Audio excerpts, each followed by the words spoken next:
Hello, everyone, and welcome to Coffee with Carrie in this wonderful winter wonderland that we've created here in our studio. And I do want to remind you that if you're available on Thursday, we are having an open house here at the studio. Coffees and cookies. Our cookies and coffees is what we're calling it. And we are doing an orientation at 3 o'clock. If you'd like to do a podcast or a show in the studio, that's one of our requirements that you need to attend. So that's at 3 o'clock, 3 to 3:30. And then at 3:30, we'll have networking and community producers and open the doors to whomever wants to come. So I hope you can make it. And you, if you could RSVP for us at, I think he's going to put it up on the screen there. That's right. Jay Guzman at bloomfieldtwp.org.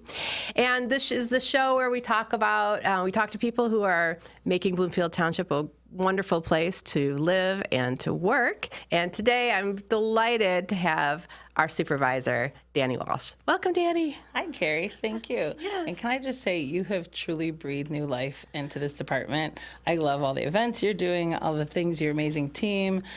It's just great to see. Well, thank you. Well, it's been really, really my pleasure to do so. And there's so many wonderful stories here in the township and with our other community partners that, you know, it's like an endless opportunity for good news, I think, right, most of the time. I mean, we have to share other stories for transparency in government, which is one of our tenets as far as PEG station, but right, you know, most of the time I will say that I think the stories we get to tell are really fun and sharing stories from our colleagues and everything. So tell me a little bit about what have been some of the highlights from 2023 as we wrap up this year.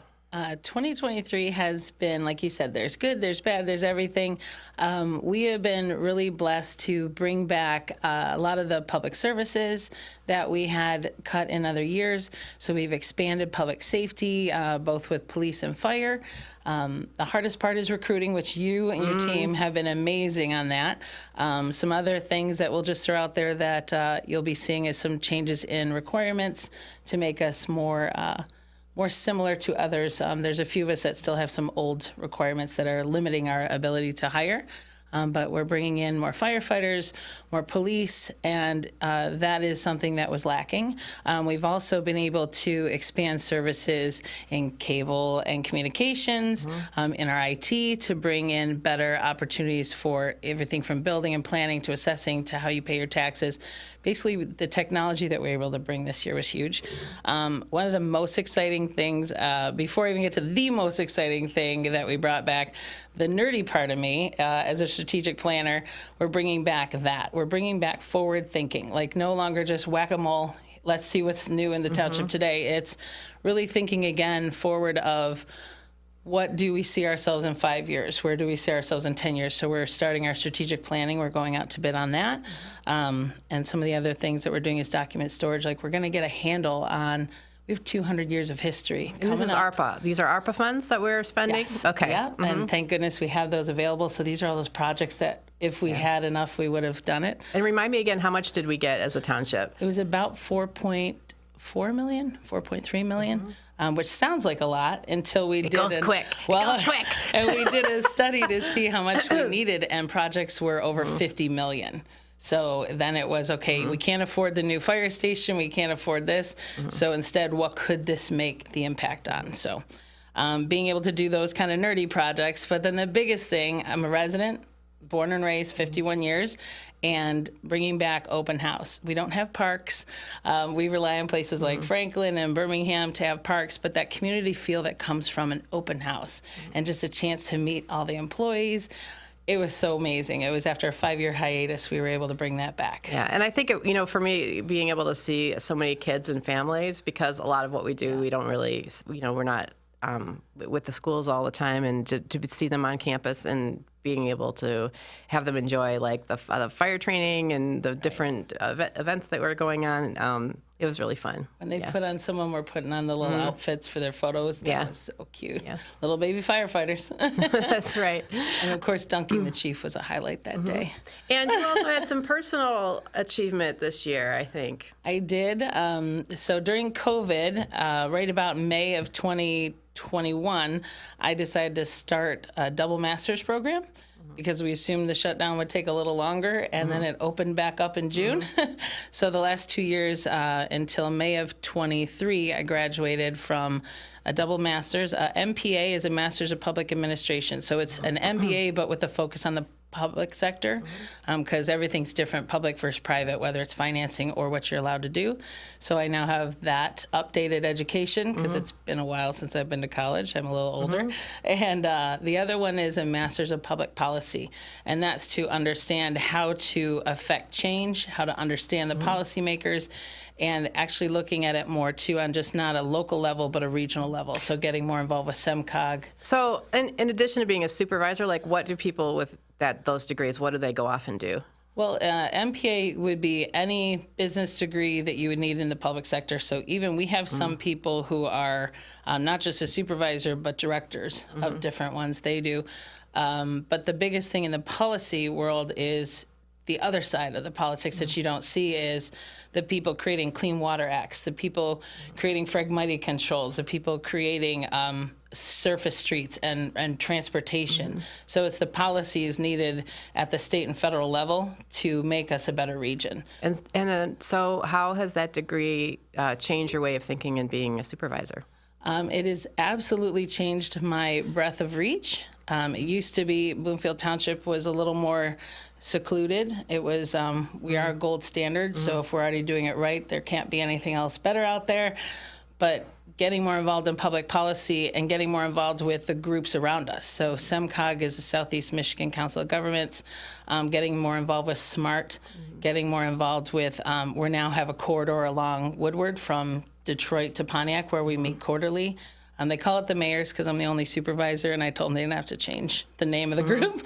But we now speak on a holistic regional level, which is getting us more access. So as residents, we're having more access to better services faster than us just doing it ourselves.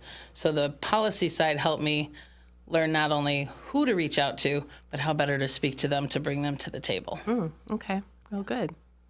Policies, this just doesn't sound very fun. But I know that that's part of that's the nerdiness, right? Well, and they're doing the hard work that they're kind of behind the scenes. Those policymakers are the ones, and I don't mean legislative, I don't mean politicians.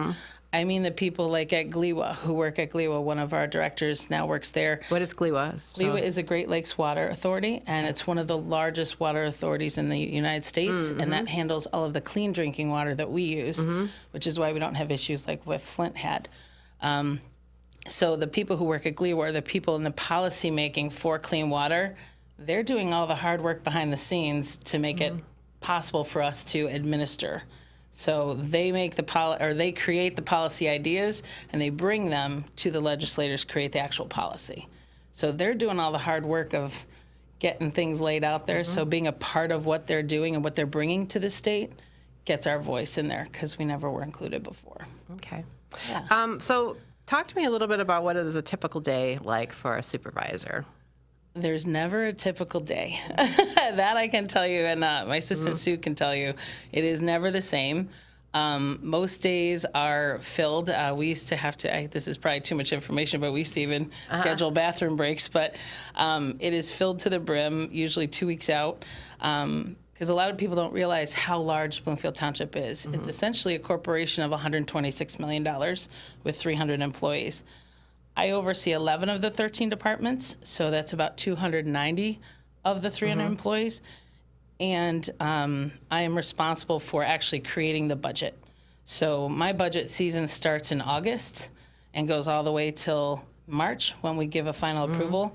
So that's my main statutory responsibility is creating the budget, bringing it to the board, having them help tweak what they like that I may have left out or what they didn't like, reaching out with public. We have study sessions where the public can input, and the public definitely reaches out all the time too, which helps a lot.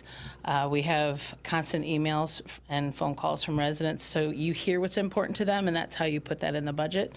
But that is a long process that Jason is our finance director. He's a part of from start to finish with me. So he stuck with me a lot from August till March. And then you get a few months off and then it starts all over again. So that's the That's the biggest crux of the non-meeting days. So just constantly thinking, what could we add? What could we take away?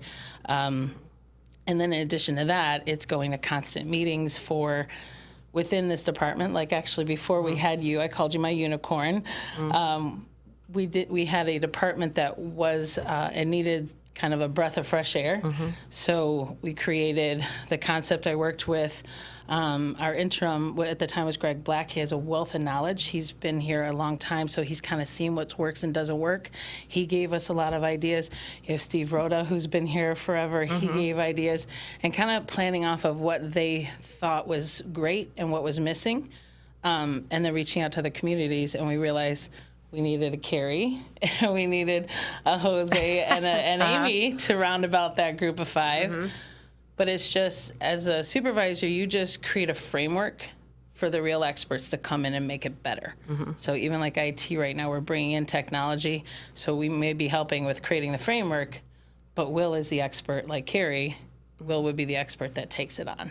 Yeah. So I get to herd the experts. Really. Well, good. And I just want to remind our viewers that if you're watching, you can say hello or ask a question, and you can pop it in there, and it would come up on our screen if there's anyone out there that would like to say hello. So what do we have to look forward to in 2024? 2024 right now, like you had mentioned, are all the ARPA projects. So in addition to the regular services, we're getting a chance to do these projects. One of the biggest ones that we're doing right now, in addition to the document management, we have 200 years worth of documents, and we want to preserve them and be able to give access to the public. So that's one of the largest. That's going to take about a year. The strategic plan, which will involve the public, we're going to do a lot of focus groups. We're going to be having a lot of public meetings to say where do they see us in 5 years. And another big one is we're starting to plan for the future of public safety.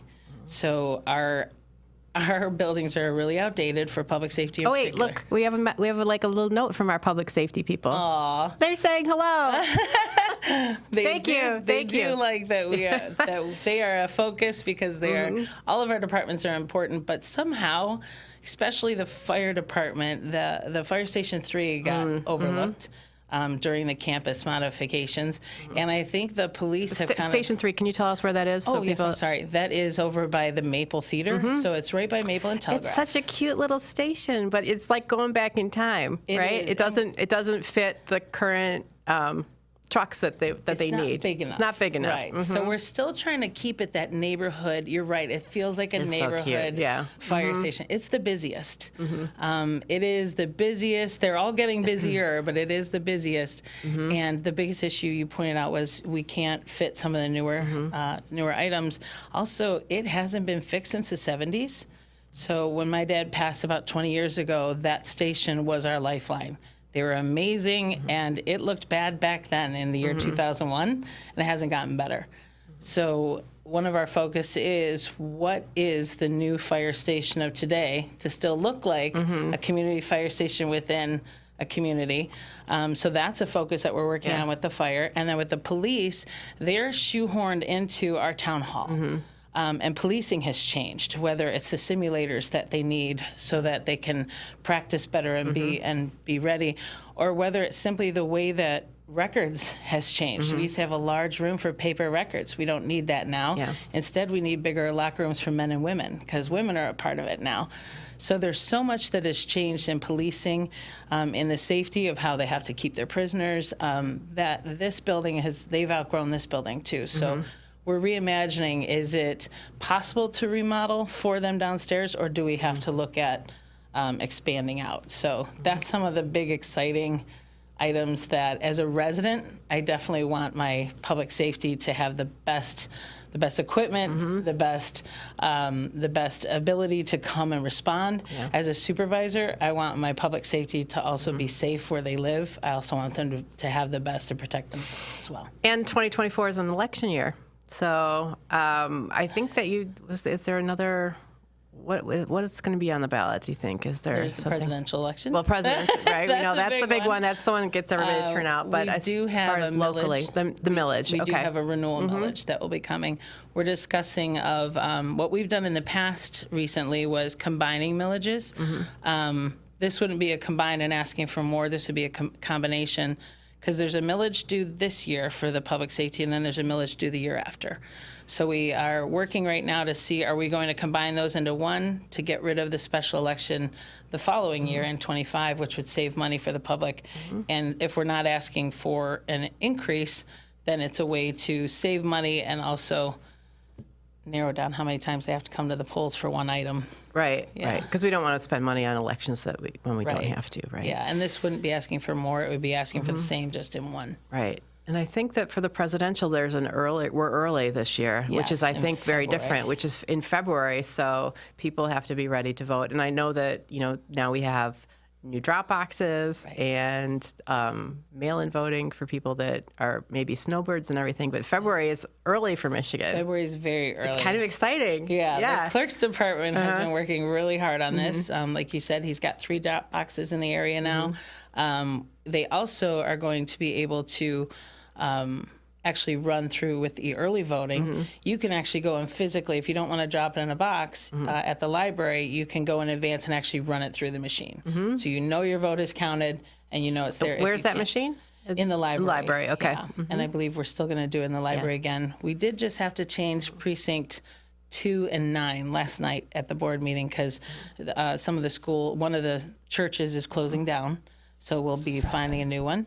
And then another one is one of the schools is no longer able to house them. So we'll be new ones. I don't know what Steve was talking that about there. Yeah, Steve Steve's like having fun? whispering to us. I don't know what he's talking about. What was I going to? There was something I was going to ask about, and I can't remember. So, what else do you have to tell us? What else is going on? Basically, it's a great time in the township because, like these meetings, for example, yesterday, when we have issues in the past, sinkholes. I know, especially in the village right now, we're doing special assessments in the village. They're going to be getting some new roads. There are areas where there are sinkholes, and in the past, we didn't have the connections that we had with Road Commission for Oakland County, Water Resource Commission, all the others to get together. And the collaboration that has grown over the last couple of years. Yesterday, for 3 hours, we met in 2 separate meetings with Road Commission for Oakland County and Water Resource Commission and our team here with DTW. And there are about 12 different issues that have been out there for anywhere from 3 months to a year. And getting together at the table, being able to knock it out together, and them willing to come here to do it is something that's exciting, and that's going to continue. So that's why people are starting to see some of these old issues that we as residents have been dealing with kind of getting cleaned up. That's one of the exciting things. And then in the next year, honestly, the strategic plan is one of I can't wait to hear from the public of what they think this township is. I know what I wanted to ask you. I was going to ask what are the best ways to stay informed about what's going on in our local government? So I know that I'd like to remind people the ENews. We send it out once a week now, and that kind of it provides links to everything that's been going on, all of the trustee meetings that we record so that people can watch them if they want to. And you give great updates. Like some of the things I love what you and your team have changed is it's not just an article anymore. It's an article, but it's also got video links. It's got suggestions. And it's not just about meetings. You're including community information that's just fun to know, important to know. Like I really like when you taught people about how to get rid of ashes, because we were having a lot of fires where people would just put the ashes in a cardboard they're just box. reminders. They're reminders for people that, maybe they think about doing one thing and then, maybe that's not the best idea. So, So your team and you have evolved it into, it's ENews about the township, which it's weekly, it's up to date, but then it's also some of the living in Bloomfield ones that you put in there. It's great. You've evolved it into something even better. So it's a great weekly resource.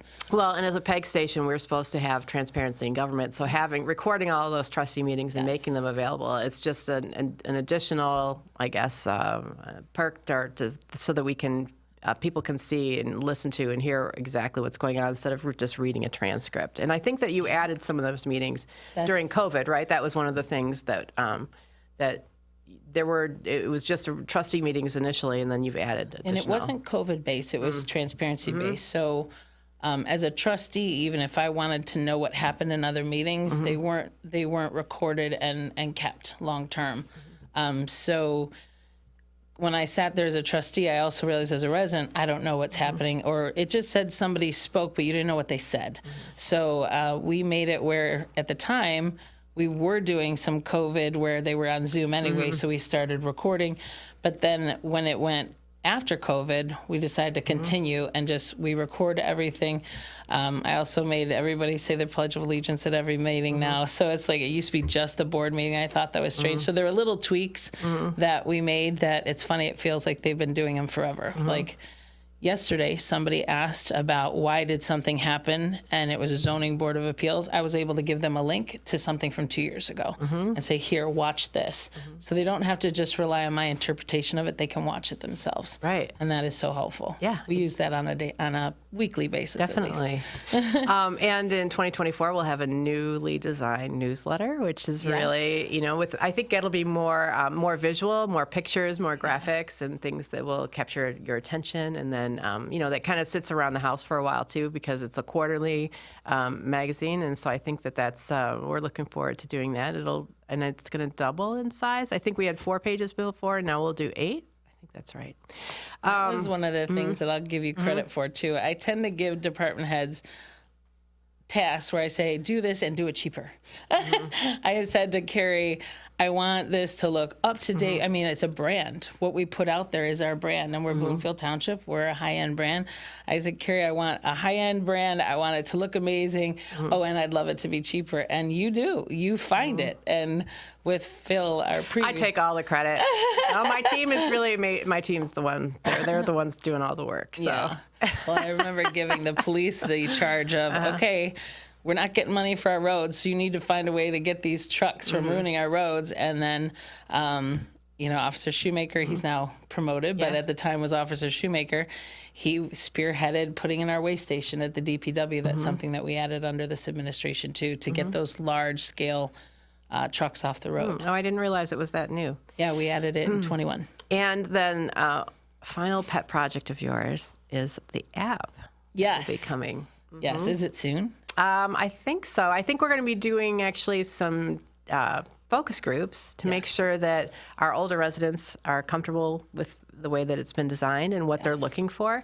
So we'll do 2 focus groups, hopefully in January or early February. And then at that point, I think it'll be pretty much ready to go. And it'll continue to evolve. So it's not just that, the initial basic services that, reporting an incident or connecting to some of our content, it'll continue to evolve, just like all new media evolves. So, and we're going to have that app is a big one that you're undertaking, your team. That's going to be everything from what's going on here to notifications, and then we also have a code red that we're installing here. They have it through the county, but a lot of people don't know about it. So we have the app, which is everybody should get on, whether you live here, whether you work here, whether you're just curious. That's going to give everybody information. And then Code Red is something that's a geotag, where if, gosh forbid, something bad is happening, it will geotag everybody in the area and send out an immediate alert, like an Amber Alert comes through. Right. So that will be an immediate one. So now we'll have safety covered through an app, and then even better, we have safety and information here, too, with you. Yeah. And you do have patience with CarPlay was our big delay. People don't realize people would reach out. You said we were going to have this app, and you were ready. Your team was ready. Right. You just have to wait for all of the all the text. It's never as easy as you think it might be. So it all takes preparation and planning, and the technology just, it looks easy, but it does take a lot more. And it'll evolve while people give us information through the focus groups. Yeah. And I love that you're doing one with seniors too. A lot of people just write off people above a certain age and say, well, they won't do it. My mom's 85, loves her iPad and loves her apps. She doesn't go online. She loves her apps. So this is something that I love that you guys appreciate that, and you're reaching out specifically to that group too. So thank you. Well, we've got a terrific senior center, and so we got to make sure that they're taken care of. Right. I think that's all we have for today. We've gone 24 minutes, and so is there anything else that you'd want to share with anybody? I just want to say thank you so much to fellow coworkers as well as fellow residents for having your patience and grace to let this administration get through COVID, and then also get through all of the rebuilding that we wanted to do. It feels like there's peace in the land, and I love that. It's nice to have what we have here. And I hope that everybody has a wonderful holiday season and stays safe and healthy. And we'll see you soon. Thanks, Dani. Thank you so much. Yeah. Well, Happy New Year, everybody. And we hope to see you Thursday at Coffee and Cookies. And we'll see you next year.